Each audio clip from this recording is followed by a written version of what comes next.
Assalamualaikum warahmatullahi wabarakatuh. Perkenalkan, nama saya Iradatul Hasanah dengan NIM 253140120116 dari Prodi Ilmu Al-Quran dan Tafsir Fakultas Usuluddin dan Dakwah di UIN Madura Oktober 2025. Di sini saya akan mempresentasikan PPT tentang sumber ajaran Islam. Sumber ajaran Islam itu terdapat 3 perkara.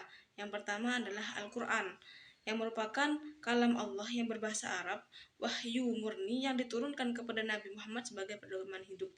Yang kedua adalah hadis. Hadis itu merupakan segala bentuk ucapan, perbuatan, dan ketetapan Nabi Muhammad SAW. Adapun jenis-jenis hadis ini terdapat sunnah.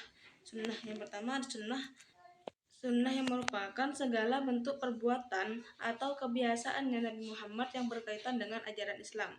Sedangkan khabar adalah berita yang sumbernya itu dari para sahabat, sedangkan asar berita yang sumbernya dari para tabi'in. Adapun fungsi hadis ini adalah fungsi terhadap Al-Quran, menjadi bayan tafsir, ini menjelaskan isi Al-Quran. Yang kedua menjadi bayan takrir, yakni menegaskan apa yang ada di dalam Al-Quran. Yang terakhir menjadi bayan tasyri', yakni menetapkan hukum baru. Yang ketiga adalah dengan ijtihad.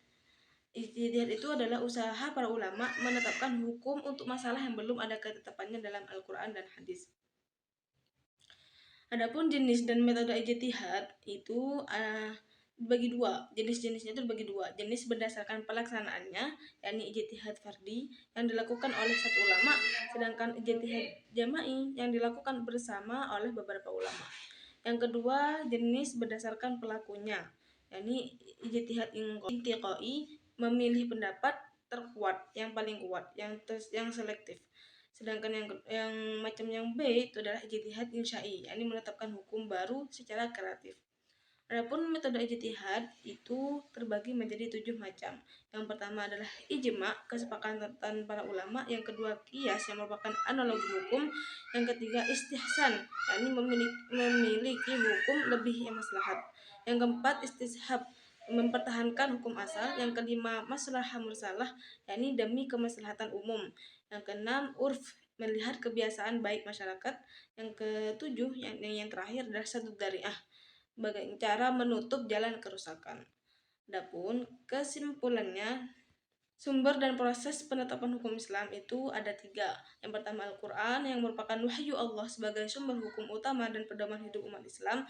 Yang kedua adalah hadis sebagai penjelasan, yakni tafsir, dan yang sebagai penguat takrir dan penetapan hukum baru, yakni tasyri' terhadap Al-Quran. Yang ketiga adalah ijtihad, yang merupakan usaha para ulama menetapkan hukum atas persoalan yang belum ada dalil jelasnya. Jenisnya itu ada fardi, jama'i berdasarkan pelaku, dan intiqai dan insya'i berdasarkan pelaksanaannya.